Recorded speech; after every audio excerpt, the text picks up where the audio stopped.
ગુજરાતના મુખ્યમંત્રી ભૂપેન્દ્ર પટેલનો અમરેલી પ્રવાસ, લોકલ ફોર વોકલ, આત્મનિર્ભર ભારતને આત્મનિર્ભર બનાવીને દેશ કેવી રીતે પ્રગતિ કરી શકે છે। આજના ઓનલાઈનના યુગમાં આપણી પોતાની સ્વદેશી જે પ્રોડક્ટ છે એ વસ્તુ પર ભાર દેવા માટેનું સ્વદેશી અભિયાન ચલાવવામાં આવ્યું। ગુજરાતના મુખ્યમંત્રી ભૂપેન્દ્ર પટેલનો અમરેલી પ્રવાસ, આજે સવારથી અનેક કાર્યક્રમો અમરેલી શહેરમાં એમના જોવા મળ્યા હતા। અનુકંપા ફાઉન્ડેશન દ્વારા જે વડીલોને તીર્થયાત્રા એ બસોને લીલી ઝંડી આપી હતી, સાથે સાથે અમર ડેરી પર પણ તેમના કાર્યક્રમો હતા અને ટાવર ચોક ખાતે લોકલ ફોર વોકલને સ્વદેશી અભિયાનને આત્મનિર્ભર ભારત બને, આપણી સ્વદેશી પ્રોડક્ટને બળ મળે એ માટે થઈને સુંદર આયોજન કરવામાં આવ્યું હતું। વેપારીઓ દ્વારા આ ભવ્ય કાર્યક્રમ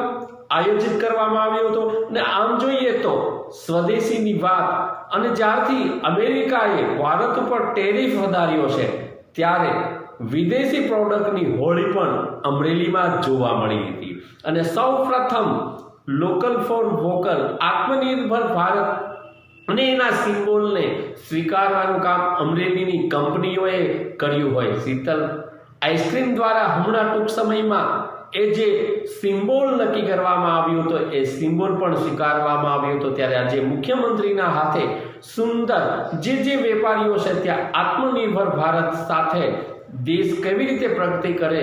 એ માટે થઈને સુંદર કાર્યક્રમનું આયોજન કરવામાં જે થઈ શકે કરવાથી અને એક અત્યારે માન્ય વડાપ્રધાનશ્રીનો અનુરોધ છે અને સમયની માંગ છે અત્યારે આત્મનિર્ભર ભારત,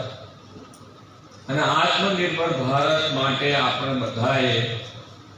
સ્વદેશી વસ્તુનો જ ઉપયોગ કરવાનો અને એના ઉપર આગ્રહ દુરાગ્રહ કરી અને જો આગળ વધીશું તો આપણે આટલા મોટા દેશને કોઈની જરૂર, કોઈ આપણને આંખ બતાડે તો એ આંખ સામે આપણે ડબલ, જેને કહેવાય ને આપણી તાકાતથી આંખ બતાડી શકીએ એવી પરિસ્થિતિ આજે સર્જાઈ છે એ ટકી રહેવા માટેની વાત છે।